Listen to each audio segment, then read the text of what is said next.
Good morning, India. Welcome to our Glory Globe TV. Here's the breaking news. Yes, the contemporary world is sharply divided.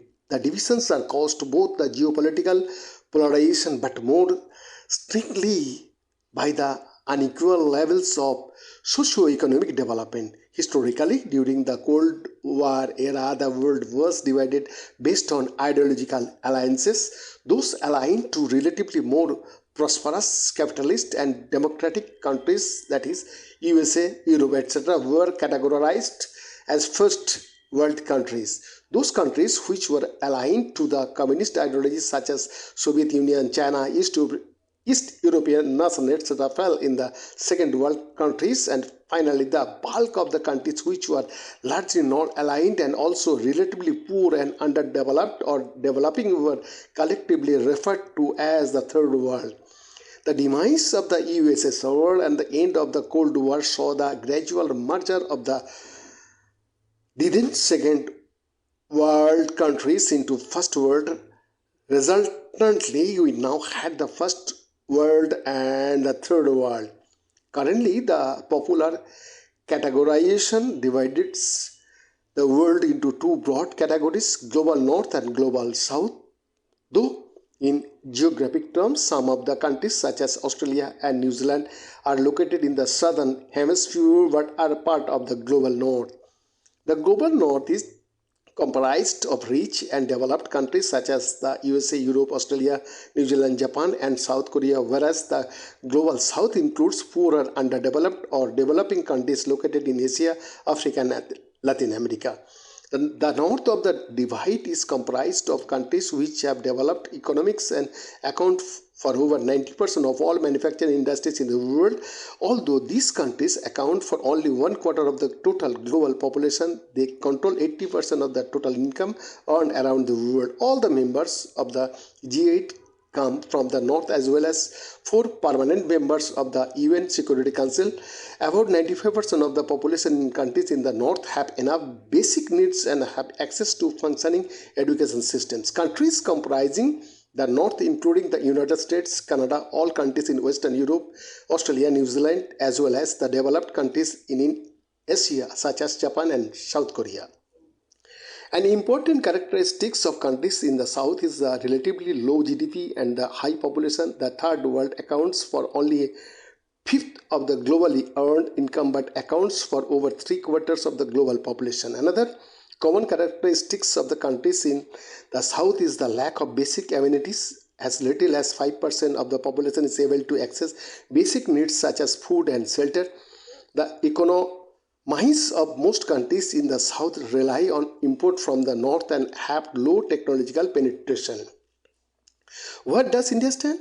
Technically, India is a part of the global south. However, India of 220s is acknowledged as fast growing and emerging economy. It has shown resilience in the wake of several global crises: Asian currency crisis of the 1990s, the financial meltdown in 2007, the COVID pandemic, disruption caused by the Russia-Ukraine conflict, etc. India is associated with key regional and global organizations within the outside the UN system such as ASEAN, SCO, BRICS, Quad, 12A2, and do so on. India is invited to G8 deliberation and is a member of G20. In short, India has acquired the stature of an important global player and influencer in shaping the global agenda. India has set itself the goal to become a developed country by 2047.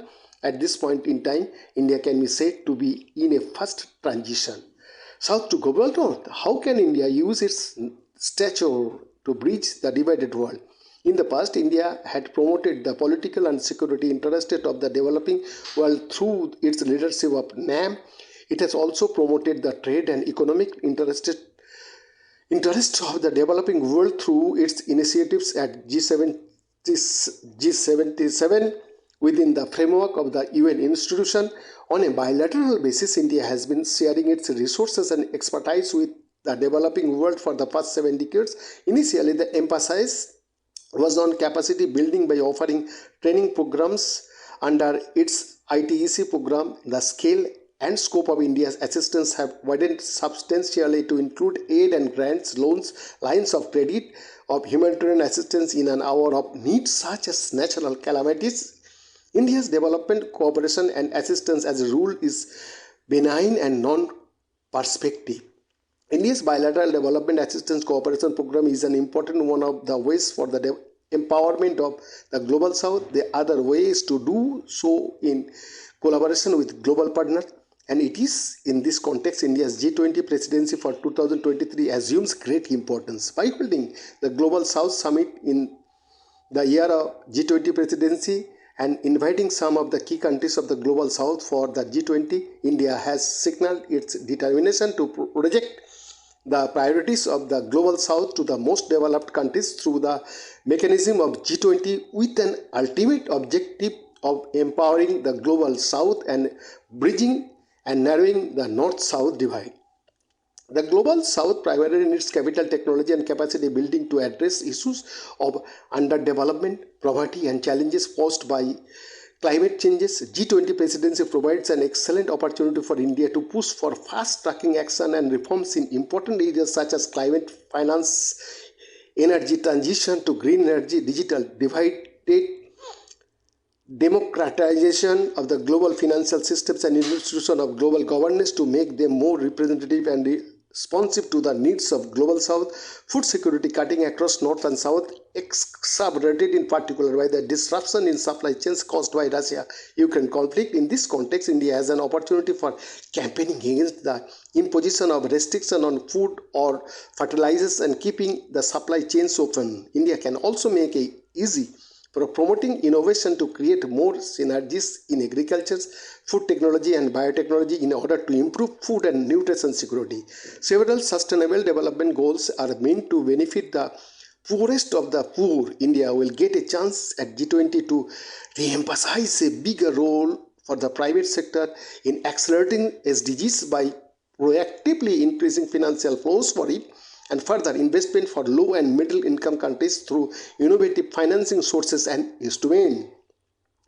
The disparities and inequalities are so wide that it would be unrealistic to expect that India's presidency G20 can eliminate them overnight. However, India is in an eminent position to accelerate the reduction of the gap and bridge the divide. It is interesting that India has taken over G20 presidency from another developing country and will hand it over to another developing country, Brazil, who in turn will hand it over to yet another developing country, South Africa.